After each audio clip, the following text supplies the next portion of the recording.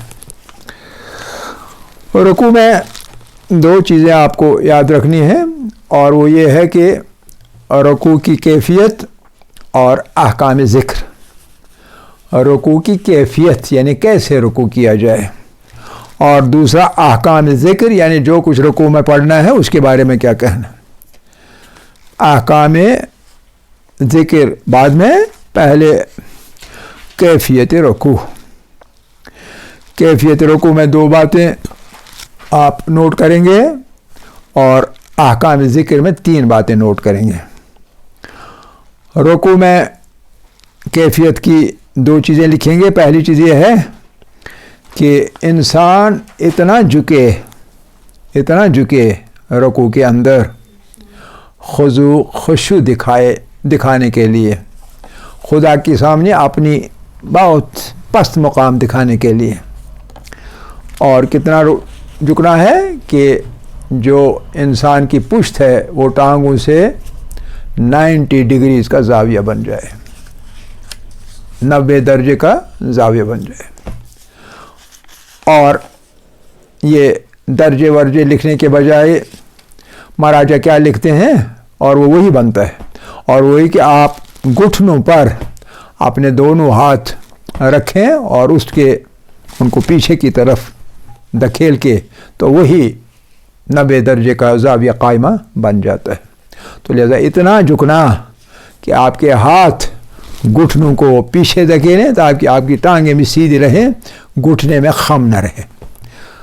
گھٹنے میں یعنی ٹانگ میں اور ران میں خم بیچ میں نہ رہے بلکہ سیدھے رہے۔ وہ تب ہوتا ہے جب آپ اپنے ہاتھ جو ہیں گھٹنوں پہ رکھ کے آگے پیچھے دھکیلیں، اور پھر زاویہ قائمہ بن جاتا ہے، وہی رکوع کی حالت ہے۔ تو یہ ایک چیز ہے۔ دوسری چیز یہ ہے، اگر یہ ہوا اگر کوئی کھڑا نماز پڑھ رہا ہے۔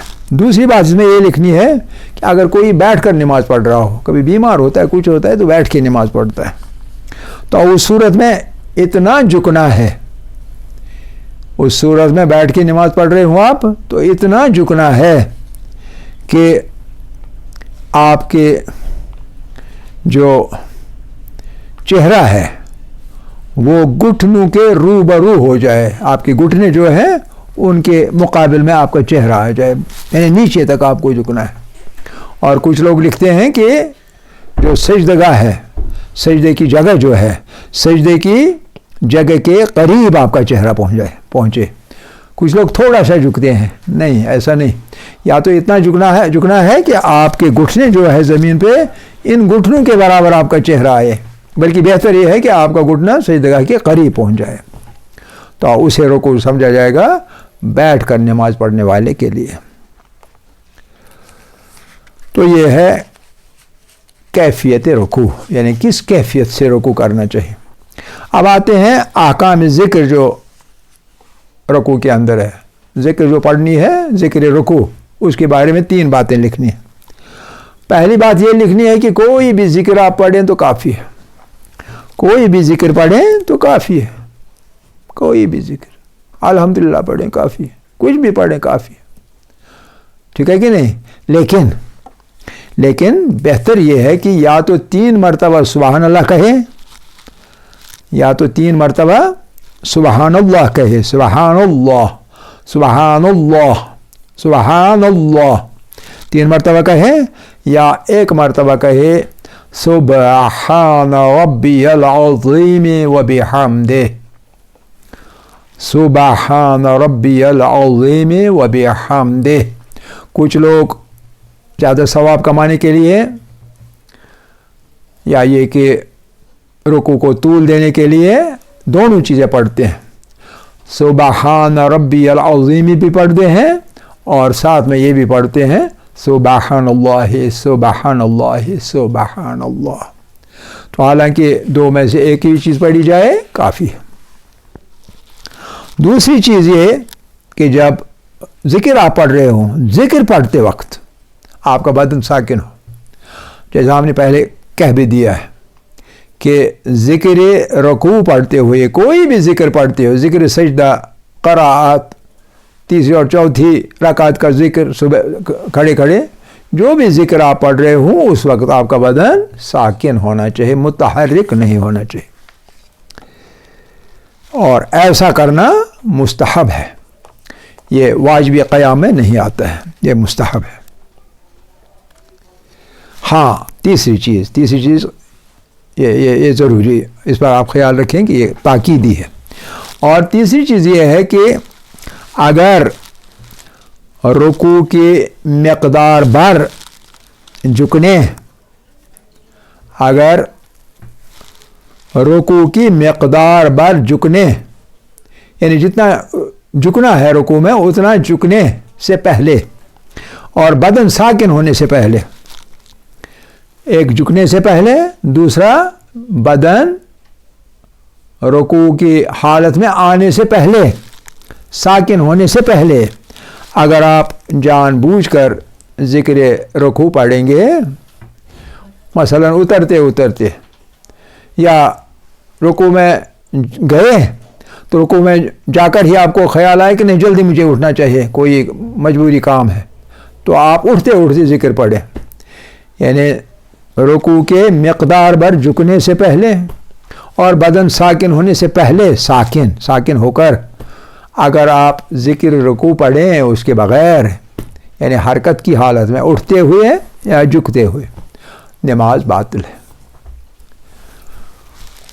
اس حالت میں نماز باطل ہے۔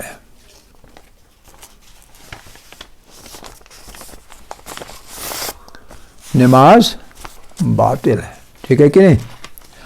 تو اس کے بعد سجدتین کا حکم جو ہے وہ تھوڑا لمبا ہے، اس لیے اس پر ہم آج نہیں آئیں گے، تو یہی ہمارا آج کا درس ختم ہوتا ہے۔ وآخر دعوانا ان الحمد للہ رب العالمین۔